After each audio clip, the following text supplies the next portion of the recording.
Back to class. I am Shubham Mahajan, your GS Guru, faculty for general studies. और आपको पता है हमारी कौन सी क्लास चल रही है, इंडियन पॉलिटी की। दोस्तों अभी तक 2 लेक्चर्स हुए हैं और फर्स्ट लेक्चर पे मैंने आपको इंडियन पॉलिटिक्स का स्ट्रक्चर या हमारा देश कैसे काम करता है, कौन लॉ बनाता है, कौन उनको चलाता है और कौन हमारे लॉस ये बताता है कि क्या वो गलत हैं या सही हैं। ठीक है, ये तो आपको पता चल गया था ना। फिर हमने हिस्ट्री की, कॉन्स्टिट्यूशन की, मैंने आपको बताया था कि 2 तरह की हिस्ट्री है। एक हमारी ऐसे फॉर्मल हिस्ट्री की, कैसे हमने पूरी तरह से कॉन्स्टिट्यूशन के ऊपर काम किया। फिर दूसरी हमारी हिस्ट्री ये आएगी कि कैसे जब यूरोपियंस हमारे इंडिया में आए या जब ब्रिटिशर्स ने हमारे देश के ऊपर पूरी तरह से अपना काबू पा लिया हुआ था, फिर उसके बाद जो उन्होंने लेजिस्लेशन लाई हमारे देश के ऊपर। ठीक है, वो एक अलग से वीडियो आएगी, उसकी आप टेंशन मत लीजिए। आज हमने क्या करना है, देखिए आज का topic provisions of the Indian constitution and their sources. ठीक है, अब इसका मीनिंग क्या आता है कि हमारा जो इंडियन कॉन्स्टिट्यूशन है ना, चाहे इसके मेकर कौन थे, B.R. अम्बेडकर। ठीक है, इनको father of the Indian constitution कहा जाता है ना। बट एक चीज़ याद रखना, हमारा जो इंडियन कॉन्स्टिट्यूशन है ना, ये बोरोड है। बोरोड का मीनिंग क्या होता है कि हमने प्राउडली, यहाँ पे मैंने लिखा भी हुआ है, ठीक है, प्राउडली हम कहते हैं कि हमने दुनिया में जितनी कंट्रीज हैं उस समय जिनके कॉन्स्टिट्यूशन बने हुए थे, हमने क्या किया, उनके कॉन्स्टिट्यूशन को क्लोजली स्टडी किया। ठीक है, स्टडी किया, बहुत लंबा काम था ये, तभी आपको पता है 2 साल 11 महीने और 18 दिन लगे थे हमारे कॉन्स्टिट्यूशन को बनने में। उन्होंने क्लोजली क्या किया, हर कंट्री के कॉन्स्टिट्यूशन को पढ़ा, फिर उसको हमारे इंडियन कंडीशंस के हिसाब से ढाला। ठीक है, ढाला, फिर उसके बाद क्या कर लिया, हमारे इंडिया कॉन्स्टिट्यूशन का वो पार्ट बन गए। ठीक है, अब एक चीज़ याद रखना, बड़ी कंट्रीज़ का हमने पढ़नी है, मतलब अराउंड 6-7 कंट्रीज़ मेजर हैं जिनके हमने कॉन्स्टिट्यूशन को जो है क्लोजली फॉलो किया हुआ है। ठीक है, उनके सिस्टम को हमने अपने देश में पूरी तरह से लागू किया हुआ है। और अब आपको ये भी पता होना चाहिए, हमारे देश में उस समय राज किसका था, ब्रिटिश राज था। तो हमने बड़ी चीज़ें जो है ना, क्लोजली ब्रिटिश सिस्टम को ही हमारे यहाँ पर चलाया हुआ है। ठीक है, तो ये देख लीजिए, यहाँ पे जैसे कंट्रीज आती हैं, पहला हमारा USA कॉन्स्टिट्यूशन, UK कॉन्स्टिट्यूशन, ये चीज़ें तो आपको करनी पड़ेंगी ना। ये बड़े ज़्यादा एग्जाम्स में पूछा जाता है, चाहे JK PSC की बात की जाए, JK SSB की बात की जाए, SSC की बात की जाए, UPSC का कोई भी अगर एग्ज़ाम होगा, CDS NDA FCAT वगैरह, सारी जगह ये सोर्सेज पूछे गए हैं या पूछे जा सकते हैं। ठीक है, दोनों चीज़ें हैं, पूछे भी गए हैं और पूछे भी जा सकते हैं। तो अब एक चीज़ याद रखना, जो हमारा कॉन्स्टिट्यूशन है ना, सबसे पहला जो इसका बेस है, ओरिजिनल बेस जो है हमारे इंडिया कॉन्स्टिट्यूशन का, वो आता है government of India act of 1935। ठीक है, ये क्या है, ओरिजिनल बेस। हमारे इंडियन कॉन्स्टिट्यूशन का ओरिजिनल बेस क्या आता है, government of India act of 1935, क्योंकि अराउंड 50% आप कह सकते हैं हमारा कॉन्स्टिट्यूशन वहीं से लिया गया है। जैसे हमारे यहाँ पे divisions of powers between centre and state है ना, वो हमने आइडिया कहाँ से लिया हुआ, government of India act of 1935 से। और वो government of India act of 1935 किसने बनाया था, हमारी ब्रिटिश सरकार ने। जी हाँ, इंडिया में उस समय ब्रिटिश हुकूमत थी 1935 में। तो क्या हुआ, अब होता क्या था, हमेशा ब्रिटिश की सरकार क्या करती थी, इंग्लैंड से ना लेजिस्लेशन लाती थी हमारे इंडिया के लिए। ठीक है, इंडिया के लिए लेजिस्लेशन लाती थी, तभी उनको एक्ट्स कहा जाता था। जैसे रेगुलेटिंग एक्ट ऑफ 1773, ठीक है, मॉले मिंटो रिफॉर्म आपको पता होगा, Indian council act of 1909, Montagu Chelmsford reforms, फिर लास्ट में आता है हमारा government of India act of 1935। हर 5-10 साल के बाद क्या होता था, चेंजेस आती थी हमारे देश में, और तभी वो हर एक्ट हमारे लिए बड़ा ज़रूरी है। जो सबसे इंपॉर्टेंट आता है ना, वन ऑफ द इंपॉर्टेंट या ओनली इंपॉर्टेंट टॉपिक है, वो हमारा government of India act of 1935 आता है। ये हमारा क्या है, ओरिजिनल बेस है इंडियन कॉन्स्टिट्यूशन का। ठीक है, इसमें से मैक्सिमम चीज़ें ली गई है, उसके बाद बाकी कंट्रीज के कॉन्स्टिट्यूशन से हमने जो है प्रोविजंस लिए हुए हैं। अब मैं आपको ये बता देता हूँ, government of India act of 1935 से हमने क्या क्या लिया हुआ है। ठीक है, ये चीज़ें आपको बता देता हूँ। सबसे पहले एक चीज़ याद रखना, हमारे देश का जो फेडरल स्ट्रक्चर है ना, federal structure of the Indian constitution has been borrowed from government of India act of 1935। ठीक है, फेडरल स्ट्रक्चर, फेडरल स्ट्रक्चर का मीनिंग क्या होता है, जो सेंटर की सरकार और स्टेट की सरकार अपना अलग अलग काम करते हैं ना, उसको फेडरेशन कहा जाता है। ठीक है, सेंटर होगा, पूरे देश में एक सेंटर की सरकार होगी, जो दिल्ली में आपको पता ही है, वो क्या करती है, सेंटर पूरे देश को चलाने के लिए लेजिस्लेशन लाती है। बट अगर जम्मू कश्मीर की बात की जाए या पंजाब की बात की जाए, हिमाचल प्रदेश की बात की जाए, इनको अपनी भी ऑटोनॉमी दी गई है ना। ऑटोनॉमी का मतलब ये है कि वो अपने रिप्रेजेंटेटिव, चाहे जिसको सीएम कहा जाता है, उनको खुद चुनते हैं ना। तो वो क्या होता है, फेडरेशन होता है, जिसमें सेंटर और स्टेट मिलके क्या काम करती है, देश को चलाती है, ठीक है। फेडरल स्ट्रक्चर हमने वहां से लिया हुआ है। फिर उसके बाद सबसे इंपॉर्टेंट एक और चीज आती है, reserve bank of India. Reserve bank of India का कंसेप्ट हमने कहाँ से लिया हुआ, government of India act of 1935 से। जी हाँ, रिजर्व बैंक ऑफ इंडिया वहीं से आया था। फिर एक चीज़ और याद रखना, सुप्रीम कोर्ट। सुप्रीम कोर्ट के ऊपर ना दो प्रॉब्लम्स आती हैं हमें। सबसे पहले हमें आंसर कभी हम बता नहीं पाते हैं सुप्रीम कोर्ट सबसे पहले लाई कब की थी। अगर ऐसे देखा जाए ना, सुप्रीम कोर्ट जो है हमारी रेगुलेटिंग एक्ट ऑफ 1773 में लाई गई थी, ठीक है। बट वो जो सुप्रीम कोर्ट थी ना, उसको सुप्रीम कोर्ट ऑफ बंगाल एक तरह का फॉर्मल कहा जाता है। जो government of India act of 1935 था ना, वहाँ पे हमने क्या लाया था, फेडरल कोर्ट का स्ट्रक्चर लाया था, ठीक है। फेडरल कोर्ट का स्ट्रक्चर लाया। ये 1935 में आया कि अब से क्या होगा, पूरे देश में एक सुप्रीम कोर्ट, उसको फेडरल कोर्ट उस समय कहा जाता था। ये फेडरल कोर्ट क्या करेगी, बाकी पूरे देश को निगरानी में रखेगी, ठीक है। यही फेडरल कोर्ट जो है फिर उसके बाद मॉडिफाइड फॉर्म में हमारी सुप्रीम कोर्ट बन गई। जब हमने देश आज़ाद किया तो उसके बाद इसको हमने क्या कर दिया, सुप्रीम कोर्ट बना दिया, ठीक है। तो ये कुछ प्रोविजन जो है हमने government of India act of 1935 से लाए हुए हैं। चलिए अब आगे बात करते हैं। अब आएंगी हमारी बाकी कंट्रीज और उनके सोर्सेज हमने क्या क्या हमारे देश से लिए हुए हैं। इसकी आप स्क्रीनशॉट ले लीजिएगा, ठीक है। और पीडीएफ आपको हमारे इंस्टाग्राम चैनल पे या टेलीग्राम चैनल पे जो है मिल जाएगी। अब एक चीज़ याद रखना, दो मेजर कंट्रीज हैं जिन्होंने सबसे ज़्यादा कंट्रीब्यूट किया हमारे कॉन्स्टिट्यूशन में। पहले आता है constitution of United state of America, ठीक है। दूसरा आता है कॉन्स्टिट्यूशन ऑफ ब्रिटेन। यहाँ पे आगे हमने इसी को करना है। पहले हम यूएसए कॉन्स्टिट्यूशन की बात करते हैं। अब एक चीज़ याद रखना, जो कॉलोनियल एम्पायर का टाइम पीरियड था उसमें सबसे पहले देश कौन सा आज़ाद हुआ था, हमारा यूएसए, ठीक है। यूएसए आज़ाद हुआ था, तो उसने जब तक हमारा देश आज़ाद हुआ 1947 तक, तब तक यूएसए क्या हो गया था, एक सुपर पावर बन गया हुआ था, ठीक है। तो हमें सबसे ज़्यादा ज़रूरत थी यूएसए के कॉन्स्टिट्यूशन को क्लोजली स्टडी करने की, क्योंकि कुछ आइडियाज़ अगर हम उनके लेते तभी हम तरक्की कर पाते ना। तो चलिए बात करते हैं अब क्या क्या हमने यूएसए के कॉन्स्टिट्यूशन से लिया हुआ है। अब एक चीज़ याद रखना, जब मैंने आपको पहले लेक्चर में ये बताया था, जुडिशरी क्या है, इंडिपेंडेंट है पूरी तरह से। इंडिपेंडेंट इसलिए क्योंकि लेजिस्लेचर और एग्जीक्यूटिव को हमेशा चेक रखते हैं, मतलब उनके ऊपर नज़र रखते हैं। कोई भी अगर उन्होंने गलत लॉ लाया तो उसको कैंसिल करवा सकते हैं ना, उनके पास पावर है पूरी तरह से। तो ये इंडिपेंडेंस हमने जुडिशरी की कहाँ से ली है, यूएसए के कॉन्स्टिट्यूशन से, ठीक है। कोर्ट्स पूरी तरह से जो पावरफुल हैं वो हमने यूएसए के कॉन्स्टिट्यूशन से लिया। दूसरा वही आता है जुडिशरी के साथ जो डील करता है, पावर ऑफ जुडिशियल रिव्यू।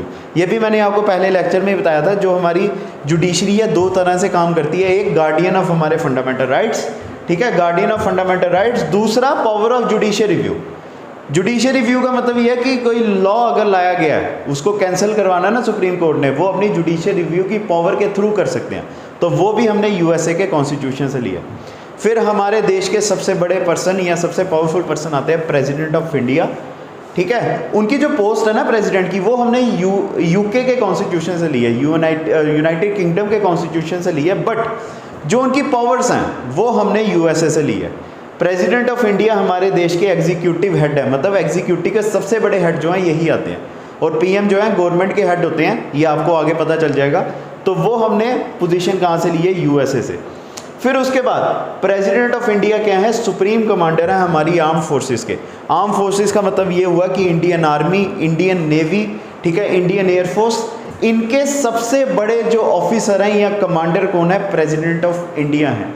ये पावर हमने यूएसए से ली है, ठीक है। फिर उसके बाद ये सबसे ज़रूरी है, ये चीज़ याद रखना, ये जब मैं क्लास में पढ़ाता हूँ तो तब भी मैं इसके ऊपर बड़ा ही ज़्यादा जोर डालता हूँ हमेशा। वाइस प्रेसिडेंट क्या है, x officio chairman of the council of state. Council of state का फॉर्मल मीनिंग क्या होता है, राज्यसभा, ठीक है, राज्यसभा कहते हैं ना इसको। अब इसका मीनिंग क्या आता है, देखिए लोकसभा जो है हमारे पार्लियामेंट में, उसके हेड कौन होते हैं, स्पीकर ऑफ द हाउस, ठीक है। उसी तरह जो हमारा राज्यसभा लोकसभा का स्पीकर होते हैं और जो राज्यसभा के हेड होते हैं ना, वो होते हैं चेयरमैन, ठीक है। वो तो आपको पता ही है, चेयरमैन होते हैं हेड इसके। तो एक चीज़ याद रखना, हमारे इंडियन कॉन्स्टिट्यूशन ने ये चेयरमैन की पोस्ट जो है गारंटीड दी हुई है एक पर्सन को। वो कौन है, हमारे वाइस प्रेसिडेंट ऑफ इंडिया, ठीक है, उनको इस हिसाब से 2 पोर्टफोलियोज मिलते हैं कॉन्स्टिट्यूशन के द्वारा। जब भी हमारे देश में वाइस प्रेसिडेंट के इलेक्शंस होते हैं, वो वाइस प्रेसिडेंट चुने जाते हैं ना, उसके साथ साथ उनको एक और एडिशनल काम मिल जाता है, वो मिल जाता है हमारे राज्यसभा के हेड का काम। ठीक है, राज्यसभा में लॉ एंड ऑर्डर मेंटेन करने की पावर किसके पास आती है? फिर हमारे वाइस प्रेसिडेंट ऑफ इंडिया। और ये पोस्ट हमने कहाँ से ली है? यूएसए के कॉन्स्टिट्यूशन से। फिर सबसे ज़रूरी चीज़ हमारे इंडियन कॉन्स्टिट्यूशन की फंडामेंटल राइट्स, वो हमने यूएसए से लिया, क्योंकि यूएसए ही सबसे पहला देश था जिसने फंडामेंटल राइट्स को अपने कॉन्स्टिट्यूशन में इंडक्ट किया था। ठीक है, तो ये हमने वहाँ से लिया हुआ है। प्रियम्बल या इंट्रोडक्टरी पेज जो है हमारे कॉन्स्टिट्यूशन का, वो हमने यूएसए से लिया हुआ है। फिर उसके बाद हमने जुडिशरी को इंडिपेंडेंस दी है ना, बट कंप्लीट इंडिपेंडेंस नहीं दी हुई है। अब हम जो है सुप्रीम कोर्ट या हाई कोर्ट के जजेस को रिमूव करवा सकते हैं, हम नहीं करवाते हैं, पार्लियामेंट रिमूव करवाती है उनको। तो वो पावर का जो रिमूवल का कंसेप्ट है, वो हमने कहाँ से लिया हुआ है? यूएसए के कॉन्स्टिट्यूशन से। ठीक है, पहली मेजर कंट्री होगी हमारी, क्या क्या हमने उसमें किया? इंडिपेंडेंस और judiciary, judicial review, president as a executive head, और उसी के साथ साथ supreme commander of the arm forces. Fundamental rights, vice president as a ex officio chairman of the house. Preamble, removal of the supreme court and high court जजेस, ये हमने USA से लिया। अब चलिए बात करते हैं यूके के कॉन्स्टिट्यूशन के बारे में।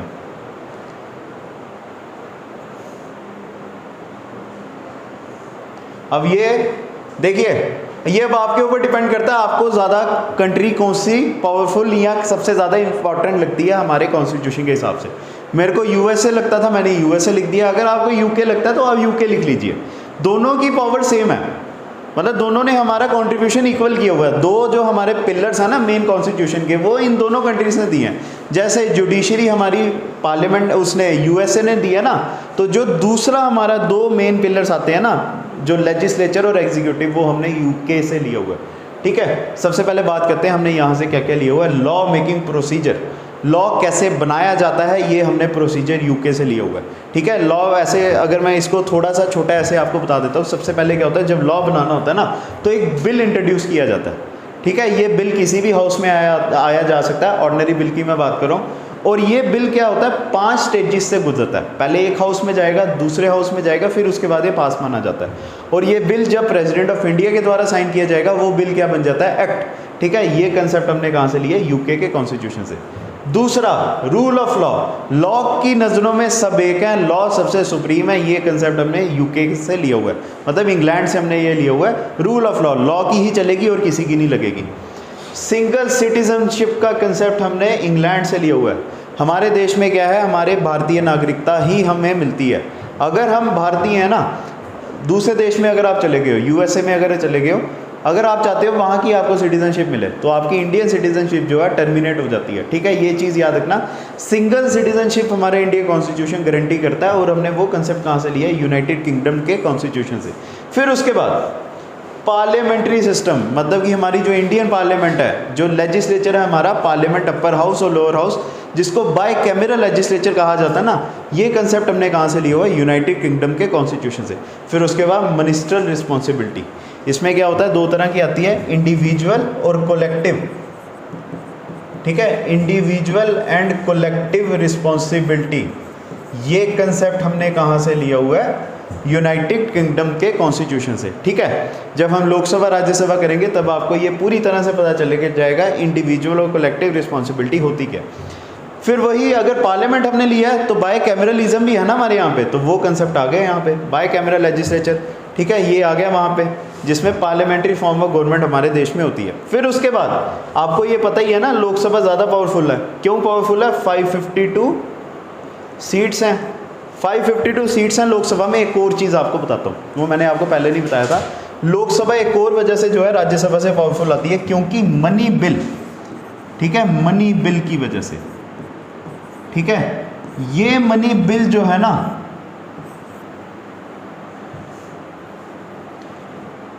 मनी बिल,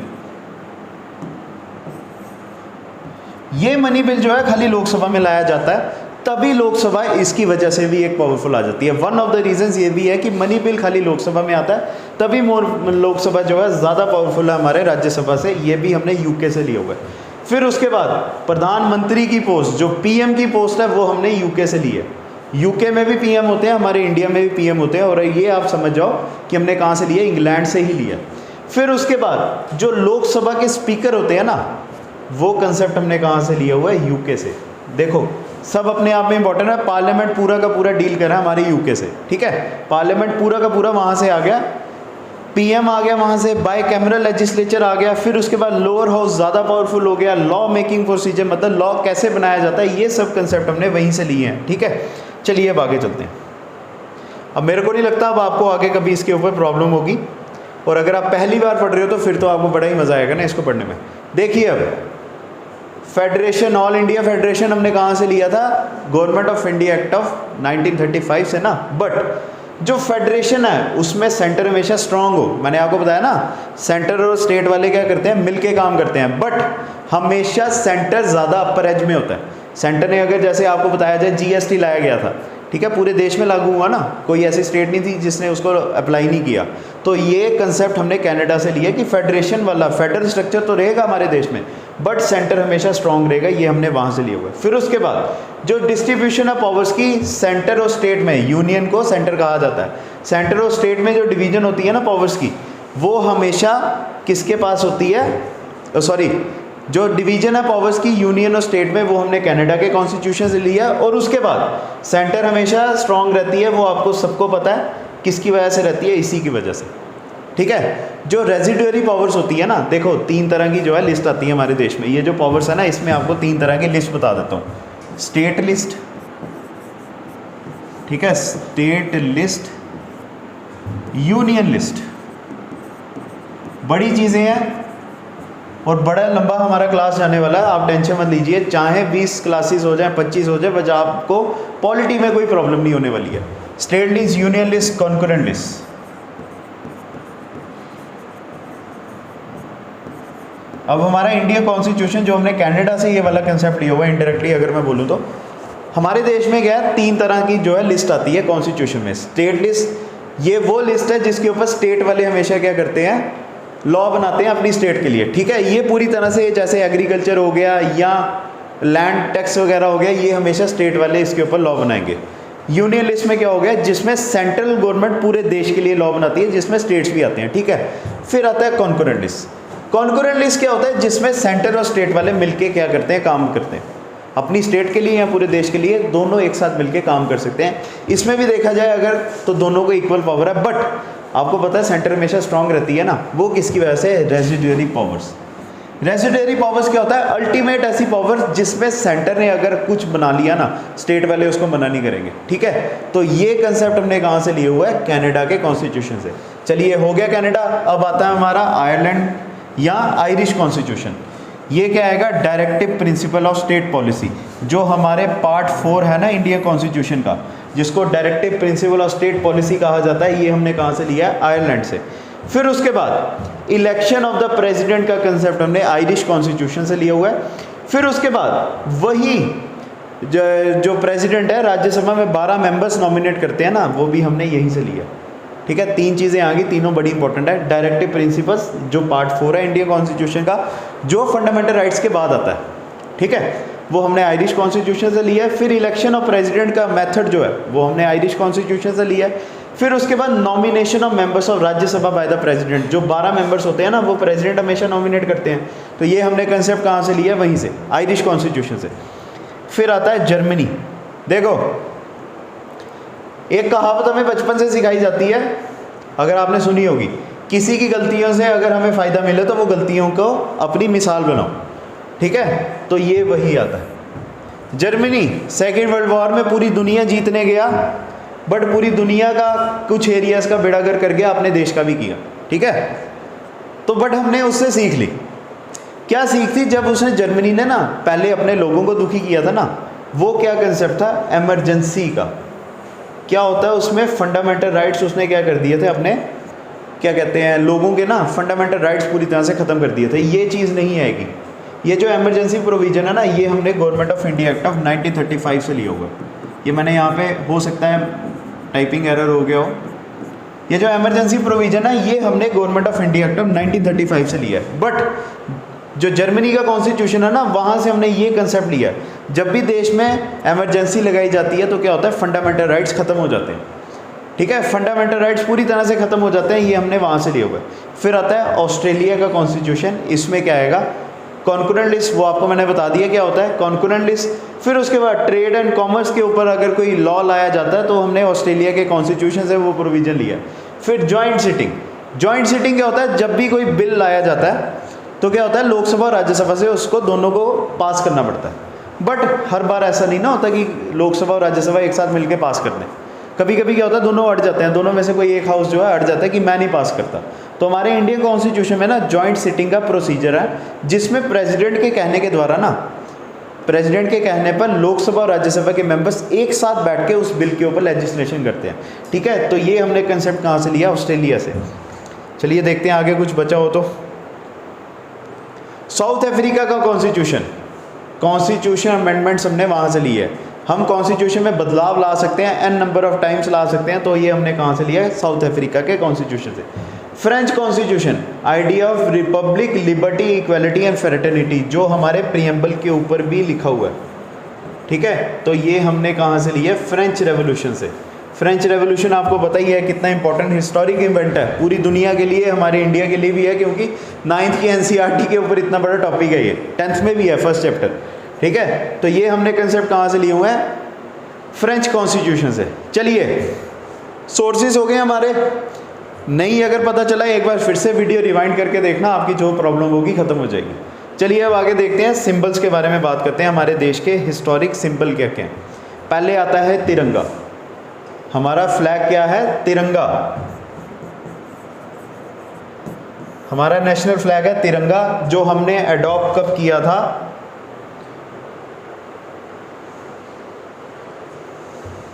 हमने इसको अडॉप्ट किया था 15 अगस्त 1947 को। ठीक है, हमारा ऑफिशियल बन गया ये। अब इसके ऊपर क्या है, अशोक चक्र बना हुआ है। ये सब चीज़ें आपको पता होंगी, बट फिर से मेरा बताना आपको काम है। इसके ऊपर अशोक चक्र बना हुआ है ना, जो नेवी ब्लू कलर का है, जिसके ऊपर 24 स्पोक्स हैं। ठीक है, तो इसको बनाया किसने था, एक्चुअली ये जो है इसको पहले स्वराज फ्लैग कहते थे। इंडियन नेशनल कांग्रेस का जो है ये पहले ऑफिशियल फ्लैग भी होता था। तो ये इसको बनाया किसने था, पिंगाली वेंकैया ने। ठीक है, तो ये आ गया हमारा नेशनल सिंबल जो हमारा फ्लैग है। ठीक है, चलिए अब आगे चलते हैं। नेशनल एम्बलम, एम्बलम का मतलब सिंबल, सारनाथ लाइन। ठीक है, 4 मुही शेर होते हैं ना वो। फिर इसको कहाँ से लिया हुआ हमने, अशोका की बुद्धिस्ट कैपिटल सारनाथ से। ठीक है, और ये हमने कब अडॉप्ट किया था, 26 जनवरी 1950 में हमारा नेशनल सिंबल किया। और इसके ऊपर जो इंपॉर्टेंट चीज़ पूछी जाती है, इसके ऊपर हमेशा याद रखना, जो शेर है ना उनके फुट के ऊपर क्या लिखा हुआ है, सत्यमेव जयते, जिसके ऊपर आपने शो भी देखा होगा। ठीक है, सत्यमेव जयते का मतलब क्या होता है, हमेशा सच का विजय होगी। अब इसके ऊपर 2 चीज़ें पूछी जाती हैं। सबसे पहले ये कौन सी भाषा, ठीक है, कौन सी भाषा, और ये कौन सी बुक से लिए हुआ है। अब हमारी जो एंशिएंट बुक है हिंदुइज्म में वो आती है मुंडाका उपनिषद। कौन से उपनिषद से लिया हुआ है, मुंडाका उपनिषद। अब बात करते हैं कौन सी भाषा थी ये, या कौन सी लिपि थी, वो थी देवनागरी। ठीक है, देवनागरी ये हमारी ऑफिशियल वो भी है, हमारी हिंदी जो है देवनागरी हिंदी हमने ऑफिशियल हमारे इंडियन कॉन्स्टिट्यूशन का पार्ट भी रखा हुआ है। चलिए अब आगे, नेशनल एंथम, ये आपको सबको पता होगा, जनगण मन किसने लिखा था, रविंद्रनाथ टैगोर ने। रविंद्रनाथ टैगोर ने 2 नेशनल एंथम लिखे हुए हैं ना, एक आता है जनगण मन, दूसरा अमार सोनार बांग्ला, जो बांग्लादेश का नेशनल एंथम है। अब बात करते हैं ये हमारा ऑफिशियल कब बना था, 24 जनवरी 1950 को। और इसको सबसे पहले गाया कब गया था, 27 दिसंबर 1911 में Calcutta session of the Indian national Congress. ठीक है, ये अगर आपने हिस्ट्री में पढ़ा होगा, हमेशा हर साल एनुअल सेशंस होते थे कांग्रेस के, तो ये 27 दिसंबर 1911 को सबसे पहले गाया गया था। चलिए अब आगे, नेशनल सॉन्ग, नेशनल सॉन्ग कौन सा हमारा, वंदे मातरम। किसने लिखा था इसको, बंकिम चंद्र चटर्जी ने। और ये लिखा कब गया था, 1876 में। कौन से नोवेल में लिखा गया था, उसका नाम था आनंद मठ। ये भी याद रखना, आनंद मठ में जो है सबसे पहले ये लिखा गया था, संथल रेबिलियंस के ऊपर जो है इन्होंने लिखा था ये। ठीक है, और इसको संस्कृत में ओरिजिनली कंपोज किया गया हुआ है। और सबसे पहले अब एक और बात आती है, ये सबसे पहले गाया कब गया था, 1896 में, 1896 में जो है सबसे पहले गाया गया था इंडियन नेशनल कांग्रेस के सेशन में। ठीक है, अब दो हमारे नेशनल सिंबल रह गए, जैसे एक हमारा आता है national bird peacock, national animal tiger, फिर नेशनल फ्लावर लोटस वगैरह, ये तो आपको सबको पता होगा। ठीक है, चलिए फिर आज का टॉपिक भी हमारा ख़त्म होता है यहाँ पे। सोर्सेज आज हमने कर लिए, अब क्लास 4 में आपके साथ मिलेंगे। ठीक है, क्लास 4 में अब जो है हम उसके ऊपर बात करेंगे, यूनियन एंड टेरिटरीज और प्रीएम्बल के ऊपर। ऑफिशियली हम जो है कॉन्स्टिट्यूशन के अब जो है काम करने के शुरू। तो कमेंट सेक्शन पे अब आपने बताना है कि क्या ये वीडियो आपके लिए बेनिफिशियल थी या नहीं थी। अगर नहीं अभी वीडियो का पता चला, एक बार फिर से रिवाइंड करके देखिए, आपको पता चल जाएगा पूरी तरह से। और मैं आपको गारंटी देता हूँ इस वीडियो के बाहर से कोई भी क्वेश्चन नहीं पूछा जाएगा इंडियन पॉलिटी में। ठीक है, चलिए फिर नेक्स्ट वीडियो में आपके साथ मिलते हैं। कमेंट सेक्शन पे आपने ये बताना है कि क्या ये वीडियो आपके लिए बेनिफिशियल थी या नहीं थी। Thanks a lot guys, God bless you, बने रहिए हमारे साथ। Thank you.